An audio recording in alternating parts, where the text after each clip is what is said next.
কালকে শুধু অনেক না, আমি রাস্তা দিয়ে আসতেছি, কসবা মাহফিল ছিল, রাস্তা দিয়ে ভিজা, রাস্তা ভিজা, বৃষ্টিও না, এমন কুয়াশা, এমন পানি পড়ছে, রাস্তা ভিজে গেছে পানি।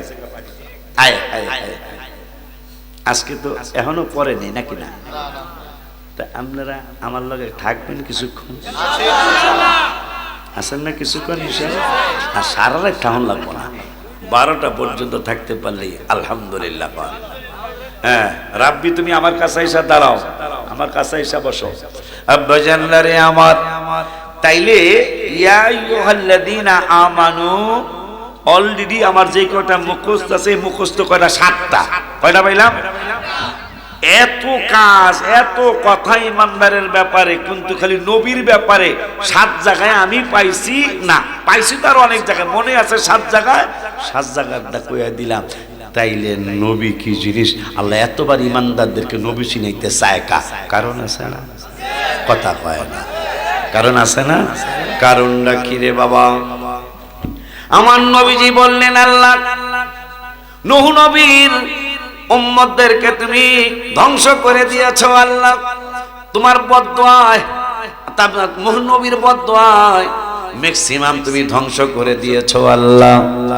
আমার উম্মত গুলি তো অনেক গুনাহ করবে, আমার আশুগঞ্জের উম্মতেরা, আমার তাল শহরের উম্মতেরা, বড় তল্লা না, বড় তল্লার উম্মতেরা অনেক গুনাহ করবে আল্লাহ, আমার সারা বিশ্বের উম্মতেরা অনেক গুনাহ করবে। তুমি আল্লাহ কি আমার উম্মত গুলিরে ধ্বংস করে দিবা, আমার উম্মত গুলারে ধ্বংস করে দিবা। রব্বুল আলামিন কয়, বন্ধু কোন উম্মতের ব্যাপারে এত কঠিন সিদ্ধান্ত আমি আল্লাহ নেই নাই। অন্যান্য নবীর উম্মতেরা গুনাহ করলে রাতের বেলা কোনো সাক্ষী লাগতো না, পীরের লাগতো না, পীরজাদা লাগতো না, বক্তা লাগতো না, আলেম লাগতো না।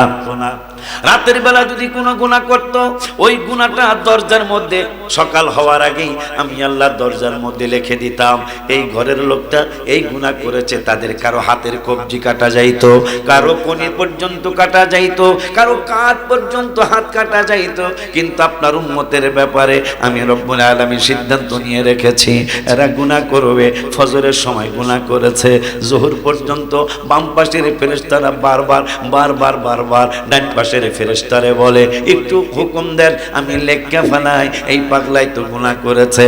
কিন্তু বন্ধু, আমি আপনার নুরানি চেহারা মোবারকের দিকে তাকায়া আমি বাম পাশের ফেরেশতা, ডান পাশের ফেরেশতা উভয়রে বলে দেই, তোমরা পাগলামি করবা না। এই পাগলাই হয়তো যোহরের টাইমে আইসা আমার সাথে কথা বইলা, নামাজ তো আমি বলবো বাহানা, নামাজ হইল আল্লাহ আমাদের সাথে কথা কইতে চায়। আজকে তুমি ঠিকই কথা বলো, সারা রাত তুমি ঘুমাও নাই, আল্লাহ একটা ফজরে আয়, দিনের প্রথম আমি আল্লাহর সাথে কথা বইলা তোর দিনটা শুরু কর। সুবহানাল্লাহ। নামাজ মানে রব্বুল আলামিনের সাথে কথা বলা। আমার রব্বুল আলামিন কয়, আমার বন্ধু তোদেরকে বেশি কিছু হাদিয়া দিয়ে আসে নাই, আমার বন্ধু তোদেরকে 5 ওয়াক্ত নামাজ হাদিয়া দিয়ে আসে। মানুষ কিন্তু প্রেজেন্টেশনের অনেক দাম দেয়, ফুটবল খেলায় মাত্র একটা পিতলের গলায় ঝুলায় যে কি জানি বলে, মাত্র পিতলের একটা মেডেল 350 টাকা দাম, 35,000 টাকা দিয়ে একটা শোকেস বানাইছে। ওই মেডেলটারে সাজায়া রাখছে।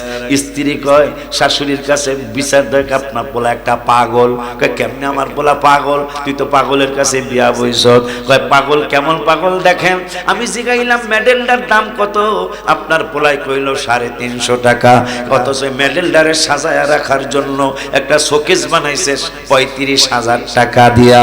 পাগল ছাড়া কেমনে কাজ করে? এইটা কেন বানাইছে জানোনি?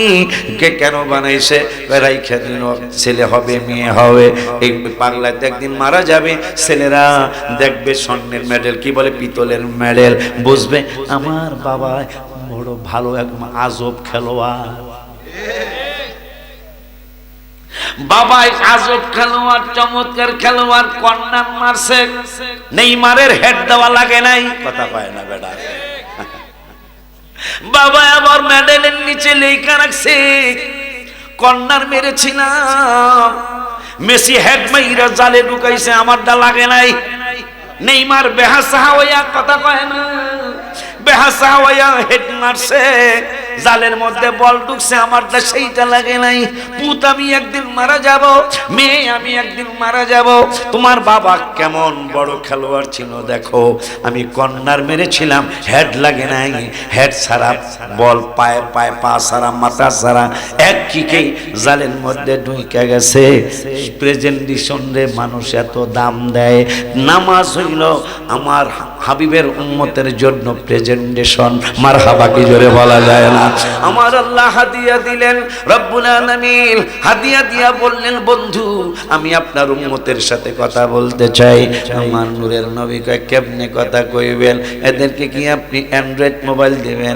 আল্লাহ কেন না অ্যান্ড্রয়েড মোবাইল দেব না, তাইলে কি আপনি কম্পিউটার না কি জানি কয় হাতের মধ্যে রাখা যায়, এগুলারে কি জানি কয় ল্যাপটপ না জানি, তাদেরকে ল্যাপটপ দিবেন। কয় ল্যাপটপও দিব না। কয় তাইলে কেমনে কথা কইবেন? নাকি বাটন মোবাইল দিবেন? আমার আল্লাহ কয় না বাটন মোবাইলও দিব না, তাইলে আপনি কেমনে কথা কইবেন? কয় আমি আল্লাহ খেয়াল করেছি আপনার উম্মতের ব্যাপারে 5 ওয়াক্ত নামাজ যেটা মেরাজের রাত্রে ফরজ হয়েছে। আব্বা জানলারে আমার, বাবা জানলারে আমার, কত কথা মনে হয়ে গেল, না জানি কয়টা আজকে বাইজা যাইব জানি না ইনশাআল্লাহ। আব্বা জানলারে আমার, বাবা জানলারে আমার, আমার নূরের নবী সাল্লাল্লাহু আলাইহি ওয়াসাল্লাম মেরাজ শরীফে যাবেন। আমার নূরের নবী জানেন, আল্লাহও জানাইছেন, কিন্তু যেই দিন মেরাজে যাবেন, যেমন আজকের ঘটনাই আমি বলি, কোন মাফলাটা আমি গলায় পড়বো এই সিদ্ধান্তটা বাবা রাব্বি দেয় নাই। আমি কোন পাঞ্জাবিটা পড়বো এই সিদ্ধান্তটা আমার বাবা রিয়াদে দেয় নাই। আমি কোন পাঞ্জাবিটা পড়বো ভাষ্যকার বাবা শাহিনে দেয় নাই। আমি কোন পাঞ্জাবিটা পড়বো আশুগঞ্জে আমার অনেকগুলি সন্তান আছে, একটা সন্তানও বলে নাই বাবা আপনি ওই পোশাকটা পরে আসবেন, আমারটা আমি নিজেই চয়েস করে আসছি। আর আমার রব্বুল আলামিনের দোস্ত আপনার নবী, আমার নবী আল্লাহর বাড়িতে বেড়াইতে যাইবেন, 27 বছরের জন্য যাইবেন, মারহাবা কি জোরে বলা যায় না?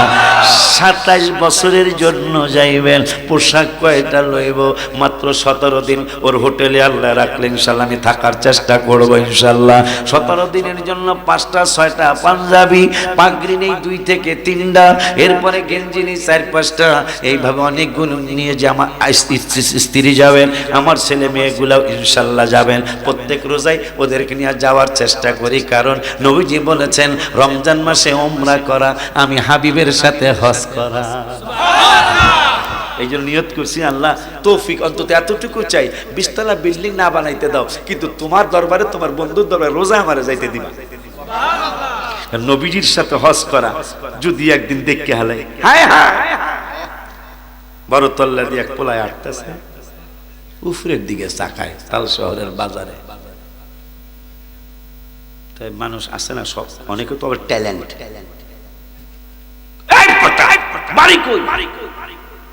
এদিকে এদিক তাকাস, আবার উপরে তাকাস, যদি দেখে, যদি দেখি, বোঝেন নাই মানুষ? ডাইনে তাকায়, বামে তাকায়, আবার দি মাঝে মাঝে উপরেও তাকায়। কিরে এই চোরের মতো তুই একবার এদিকে, আবার উপরেও, আবার উপরেও। রাগ হয়ে না, যদি দেখে, যদি দেখি। আপনি পাঞ্জাবি পড়েও তো কাবায় যেতে পারবেন, আবার এহরাম পড়েও যেতে পারবেন। কিরে এহরাম বাংলাদেশে পড়লে হয় না? হয়, কিন্তু হস্ত হবে না। এহরাম পড়ছো কেন? ধুতি কাপড়, ধুতি বোঝেন? ধুতি কাপড়, সাদা কাপড়, মারফিন কাপড়, এইভাবে কেন? আবার ঢোকার আগে কইতেছে লাব্বাইক আল্লাহুম্মা লাব্বাইক, লাব্বাইক ইয়া রাব, লাব্বাইক লা শারীকা লাক লাব্বাইক। কেন বলতেছো? এটা বাংলাদেশে পড়লে আল্লাহ শুনবে না? হ্যাঁ শুনবে তো, এখানে কেন? যদি দেখে, যদি দেখি।